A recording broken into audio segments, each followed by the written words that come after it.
Siamo nel bacino del Mediterraneo, bei paesaggi, mare, sole, cultura, tradizioni, olio d'oliva, spaghetti al pomodoro, convivialità, longevità, attività fisica. Eh sì, stiamo parlando proprio di dieta mediterranea. Andiamo adesso a parlarne con il nostro intervistato. Salve, mi presento, sono Tommaso De Rosa, sono un insegnante di enogastronomia, in particolare mi occupo di pasticceria e tutto il mondo che riguarda ovviamente la pasticceria, dalla cioccolateria, gelateria e così via. In realtà io sono un figlio d'arte, mio padre era un pasticcere e ovviamente poi ho intrapreso gli studi alberghieri per quasi ovvie ragioni. Ehm, Durante il percorso di studi, però ovviamente poi alla fine del quinto anno mia mamma ha voluto che io frequentassi l'università, perché in realtà non voleva che io facessi il pasticcere perché il lavoro del pasticcere è molto duro, molto faticoso, occupa molto tempo, viene sottratto alla famiglia sostanzialmente. Per questo motivo in realtà ha voluto che io frequentassi l'università. Un po' per dispetto io ho fatto, chiesi di fare l'esame di ammissione alla facoltà di medicina in dietologia. Saranno state un po' le sue preghiere, ma in realtà sono entrato e ho iniziato questo percorso. Inizialmente credevo che non avesse nessuna affinità con il percorso di studi precedente, perciò in realtà l'alberghiero. Poi mi rendo conto che invece le due cose camminavano a braccetto, tanto più che in realtà poi nel corso della mia carriera professionale ho messo insieme le conoscenze scientifiche, tecnico-scientifiche ovviamente assimilate all'università con la pratica ed è uscito fuori un ottimo connubio. Tanto più che oggi faccio corsi di cucina salutistica, salutare, organizzo dei menù per intolleranze, allergie, per intolleranze e allergie anche con la Federazione Italiana Cuochi e da lì in realtà si è aperto un po' il mio mondo. Che si è coronato negli ultimi 6-7 anni con dei corsi di cucina in giro per il mondo. In realtà ho intrapreso questa strada, visto che forse il mercato italiano, almeno dei corsi di cucina, è molto molto saturo, ho intrapreso questa carriera e sono qualche anno che in realtà giro il mondo per fare i corsi di cucina. In particolare proprio gli ultimi anni, nel Medio Oriente, Emirati Arabi, Giordania, Qatar. Ultimamente ho fatto una bellissima esperienza in Iran e ci sono ritornato anche tantissime volte fino a coronare il mio viaggio in Iran, diventando poi il giudice di Masterchef Iran, un programma di cucina molto simile al nostro Masterchef che si chiama Dash Spot. Se le pongo il termine dieta mediterranea, cosa le viene in mente? Negli ultimi tempi si è abusato molto del termine dieta mediterranea, facendolo passare per qualcosa di molto molto particolare. In realtà, se sostanzialmente ritorniamo un po' alla filosofia di Ansel Keys, diciamo lo scopritore, se vogliamo dire così, della dieta mediterranea, in realtà è uno stile di vita comunissimo, dove ovviamente entra l'alimentazione. Un'alimentazione che in realtà non ha bisogno di particolare preparazione oppure di particolari materie prime, ma erano quelle che normalmente trovavano gli abitanti di una zona dell'Italia, in particolare del sud Italia, anche se poi Ansel Keys si fermò per un periodo nel Cilento e in realtà dopo aver studiato anche altre abitudini alimentari di altre nazioni, soffermandosi proprio sull'alimentazione di questi abitanti del Cilento, si è reso conto ovviamente da una serie di studi che l'età media di quegli abitanti era molto alta. E alla fine poi tradusse questa età media più alta delle persone del posto con l'alimentazione, un'alimentazione fatta di cose naturali. Sicuramente base proteica, ma di origine vegetale e non origine animale, e l'utilizzo, ovviamente il consumo di prodotti del mare, ma che erano connotati come pesce azzurro, che hanno ovviamente una serie di fattori positivi proprio per l'alimentazione. E non per ultimo l'utilizzo, la sostituzione del grasso, che per molti anni era formato dallo strutto, visto che molti allevavano i maiali, oppure dal burro in particolare nel nord Italia. Nel meridione si utilizzava molto l'olio d'oliva. Questi elementi hanno ovviamente dato vita poi a quello che è l'alimentazione, la dieta mediterranea, però è anche uno stile di vita, anche ovviamente una vita sana, dove anche l'attività sportiva è importante e non da sottovalutare. Quando pensa ad un menù, fa riferimento ai principi e agli alimenti di questo regime alimentare? Devo dire di sì, ma sì per una mia deformazione professionale. Molte volte vedo molti menù di chef anche importanti e in realtà non prendono in considerazione la buona alimentazione, che è fatta prima di tutto dalla scelta delle materie prime. Perciò parto sempre dal presupposto di mangiare poche cose, ma mangiare poche cose buone. Poi ovviamente l'attenzione al metodo di cottura. Molti chef fanno ancora riferimento un po' alla cucina classica francese, dove le cotture erano molto prolungate, l'utilizzo di intingoli, di salse. In realtà meglio una cottura breve e cercare di saltare veramente la qualità del prodotto, tanto più che le cotture brevi e non ad altissime temperature preservano anche per una serie di principi nutritivi, in modo particolare i microelementi all'interno dell'alimento, questo all'interno della pietanza, questo perciò è molto importante. E poi ovviamente si parte anche da un punto di vista etico. Nei miei piatti, nella realizzazione, quando redigo un menù, scelgo anche i prodotti del posto. Diciamo i cosiddetti prodotti a chilometro zero, anche se poi non è sempre corretto parlare di prodotti a chilometro zero, però in realtà i prodotti del posto. In realtà diamo così una mano ai produttori locali che sicuramente possono essere aiutati, visto che oggi le colture intensive aiutano poco i contadini, anzi in alcuni casi i contadini non riescono ad essere al passo, visto i prezzi molto bassi sul mercato e quant'altro. E poi negli ultimi anni molto sto utilizzando e inserisco all'interno dei miei menù prodotti di agricoltura biodinamica, che nell'Italia meridionale in realtà non ancora bene si è capito il significato, ma credo che sarà sicuramente l'agricoltura del futuro. E questo aiuterà molto ovviamente noi chef a realizzare dei piatti che siano buoni, sani e che ovviamente aiutano anche il territorio. Ovviamente non parliamo solo di agricoltura, ma parliamo anche di allevamenti. Io evito categoricamente l'utilizzo di animali allevati in allevamenti intensivi, cerco di scegliere animali che normalmente non si trovano facilmente sul mercato. Questo, ripeto, a vantaggio anche non solo da un punto di vista proprio di bontà del prodotto, di qualità del prodotto, ma anche il territorio, da un punto di vista sociale, ecco, diamo una mano a questi agricoltori o allevatori.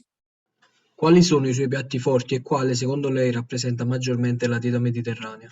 Essendo specializzato in pasticceria, potrei dire i dolci, ma quando lavoravo io, devo dire la verità, mio padre mi ha sempre lasciato molta libertà, ho sempre fatto esperienze al di fuori del laboratorio di mio padre, questo ovviamente mi ha aiutato molto a fare anche le differenze. Quando in realtà lavoravo in albergo, e ho lavorato in molti alberghi italiani e non, e anche in qualche ristorante stellato, la partita, sapete che la cucina è divisa in partite, ovviamente, la mia era l'entremetteria, ovviamente era la partita dei primi piatti. Ed ero molto attratto sia dalla preparazione della pasta, ma inteso anche come pasta fresca, pasta all'uovo, ovviamente i vari formati, paste ripiene, paste piatte, ma anche dalla preparazione delle salse.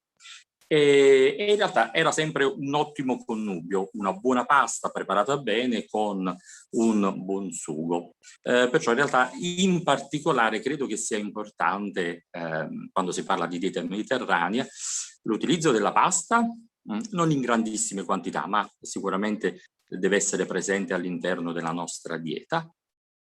con l'abbinamento di verdure, prodotti di mare e un po' meno i prodotti di carne, a base di carne. C'è un piatto che lo riporta alla sua infanzia? Ne sono tanti perché, ripeto, sono nato anche in una famiglia dove sia le nonne sia mia madre erano molto bravi in cucina. E riproponevano una serie di piatti. E devo dire la verità, a me piace molto ricordare le festività con un piatto classico. Odio, tra virgolette, mangiare la pastiera a Natale, la pastiera di Pasqua, la classica pastiera di grano, perché in realtà ad ogni festa vorrei abbinare quel piatto che almeno nel mio caso mi riporta un po' all'infanzia. I dolci in particolare, i dolci quelli là classici delle feste mi riportano molto all'infanzia, voi perché in realtà lavoravo in pasticceria, voi perché in casa si preparavano e questi, ripeto, sono molto legati al ricordo della mia infanzia. Come piatto salato in realtà non ho un piatto in particolare, più i dolci sono quelli che mi riportano alle festività e ripeto, li voglio legare molto alle festività proprio perché c'è questo ricordo da bambino. Un esempio stupidissimo, mangiare una cassata siciliana in un periodo diverso, va benissimo lo stesso dell'anno perché in realtà è consentito, ma a me piace poterla ovviamente abbinare a quel periodo dell'anno che mi riporta sostanzialmente alla mia infanzia, al ricordo che ovviamente ho della mia infanzia. La cucina moderna lo ha influenzato? Non mi ha influenzato la cucina moderna, nel senso che in molti casi ho creato io un tipo di cucina in base alle diverse esigenze. Da qualche giorno ho terminato insieme con Heinz Beck un corso sulla cucina mediterranea 2.0. In realtà abbiamo collaborato, abbiamo creato questo master. I piatti erano cucina moderna, diverse tecniche di cottura anche molto evolute, avanzate, però molte volte distante un po' dai nostri bisogni, dalle nostre sensazioni. Come dico sempre, quando si va in un ristorante stellato non si va in un ristorante stellato per mangiare, per soddisfare l'appetito, ma si va in un ristorante stellato per vivere un'esperienza. La cucina poi in realtà è ben altro e la cucina moderna, se fatta bene con l'utilizzo di materie prime, cotture brevi, va benissimo. Se all'interno della cucina moderna poi inseriamo anche altre tecniche e qui faccio riferimento alla cucina molecolare, oppure ecco adesso è di moda negli ultimi anni la cucina fusion, questa commistione di diverse culture gastronomiche, in realtà poi si va un po' più lontani da quello che è il mio concetto di cucina, che è una cucina molto molto semplice e deve esaltare prima di tutto la materia prima e non coprirla con altre essenze, altri aromi, altri profumi. È importante accompagnare il piatto con una narrazione quando lo si serve. Sempre, anche quando in realtà insegno, io quasi tutti i piatti classici della tradizione italiana oppure internazionale hanno sostanzialmente una storia ed è molto molto bello. Dico sempre ai miei ragazzi, quando in realtà noi presentiamo un piatto, il piatto deve essere prima di tutto bello, cioè in realtà bisogna curare molto l'estetica, perché già curare l'estetica di un piatto significa esaltarne il gusto, anche se poi in realtà il piatto non sarà buonissimo, però se vede un piatto non bellissimo esteticamente in realtà ci pone un po' negativamente davanti nei confronti del piatto, che potrebbe essere buonissimo. Perciò cura dell'estetica e se accompagniamo il piatto anche da una narrazione, da una storia, sicuramente si esalta ancora di più, si apprezza forse molto di più il piatto. A quello aggiungiamo che poi deve essere anche buono, però sicuramente sono elementi, la vista, un buon sapore, un buon odore e anche ovviamente la narrazione di una storia può sicuramente favorire ed esaltare ancora di più la bontà del piatto. Ci può parlare del ruolo che hanno i dolci e il cioccolato all'interno di questo regime alimentare? Non bisogna denigrare i dolci per partito preso. In realtà i dolci sicuramente apportano al nostro organismo sicuramente in molti casi zuccheri, sicuramente molti grassi e questo ovviamente potrebbe essere dannoso almeno per la nostra alimentazione. I dolci vanno mangiati sicuramente con molta attenzione. I nostri nonni non avevano grossi problemi di malattie dismetaboliche fino a 30-40 anni fa, eppure mangiavano i dolci, ma li mangiavano non quotidianamente come facciamo noi, ma saltuariamente.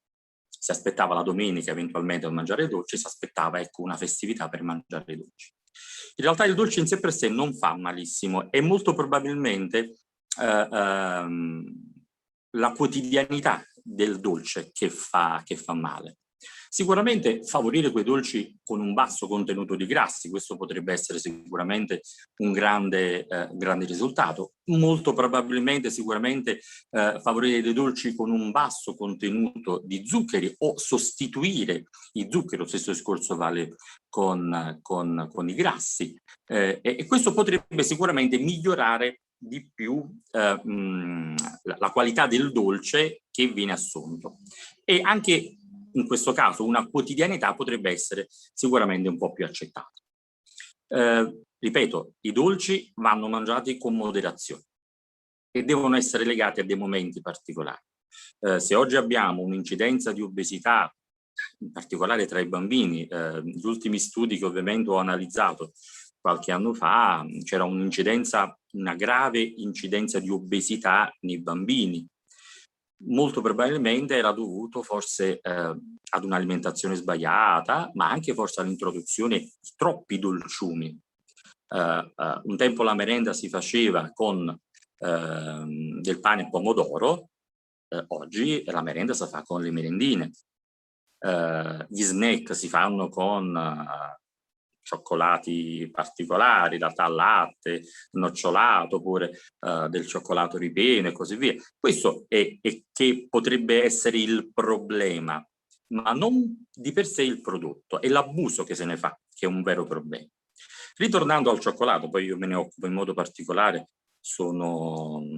collaboro con un'azienda a livello internazionale, perciò sono uno dei 4 maestri della scuola del cioccolato.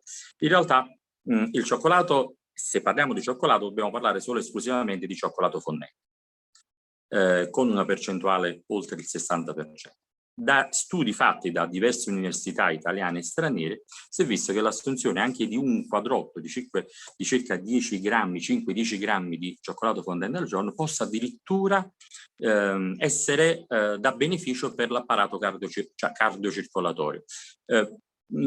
Questo ovviamente fa capire bene che un abuso potrebbe essere pericoloso, ma un quotidiano, un pezzettino di cioccolato mangiato quotidianamente addirittura potrebbe apportare dei benefici al nostro organismo. Come dico sempre, gli eccessi fanno male. Quando si parla di cioccolato, però in particolare, se dovete mangiare il cioccolato, preferite il cioccolato fondente. Ed è quello forse l'aspetto più importante. Preferite eventualmente aziende italiane, perché in Italia si produce solo e esclusivamente il cioccolato con il burro di cacao e non altri oli di origine vegetale, che in particolare quelli tropicali, che sono molto molto dannosi perché apportano dei grassi saturi pur essendo di origine vegetale, c'è tutta una serie di cose. Ma ovviamente, come dicevo, mangiarlo con molta moderazione. Un quadrotto di cioccolato fondente al giorno, addirittura, ripeto, da questi studi potrebbe essere positivo. Il cioccolato non si morde, ma si lascia fondere molto lentamente e vi posso assicurare che se iniziate a degustare il cioccolato utilizzando una tecnica particolare, inizierete ad apprezzarlo, perché molte volte il cioccolato fondente non è molto apprezzato perché la prima cosa che si fa è morde il cioccolato. Ovviamente quel senso di asprezza, di amaro dà fastidio e per questo la maggior parte dei casi c'è una sorta di rifiuto nel cioccolato fondente, ma se viene degustato e si educa all'assaggio del cioccolato fondente, in realtà potrebbe essere poi, potresti iniziarlo ad apprezzare e potreste così avvantaggiarvi degli effetti benefici che ovviamente una piccolissima quantità di cioccolato fondente al giorno può dare. Come indirizzerebbe i bambini verso una sana alimentazione? Bisogna fare una educazione alimentare e credo che questo potrebbe essere un argomento anche da trattare nelle scuole. Molte volte io ho fatto tirocinio per un po' di anni durante il periodo universitario e anche subito dopo il mio periodo universitario e ho fatto un periodo di tirocinio anche in pediatria. E ovviamente valutavamo quello che erano gli aspetti nutrizionali dei bambini, in particolare bambini obesi. E da una analisi che in realtà veniva fatta ci rendevamo conto che i bambini non avevano un'educazione alimentare, perché molto probabilmente i genitori erano distratti, perciò il bambino mangiava in un modo sproporzionato merendine, cioccolato, i genitori non avevano tempo per cucinare, perciò venivano somministrati ai bambini solo e esclusivamente prodotti di quarta gamma, di quinta gamma, questi prodotti che si trovano già surgelati al supermercato pronti da somministrare, bastava solo riscaldare e farli mangiare ai bambini. E questo ovviamente sicuramente non giova ai bambini. Un aspetto importante potrebbe essere un ritorno alla educazione, fargli capire realmente i prodotti freschi, l'utilizzo e il consumo di verdure, l'utilizzo e il consumo di legumi, l'utilizzo e il consumo di pesce azzurro.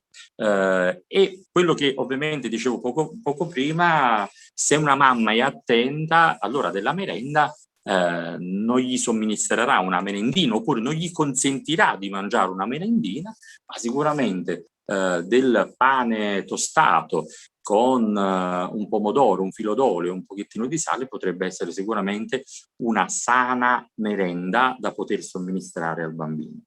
Oppure iniziare a preparare delle macedonie di frutta, in particolare in primavera troviamo frutta di diverso colore, perciò avere la capacità di poter somministrare al bambino frutta diversa, di diversi colori, dandogli delle forme diverse.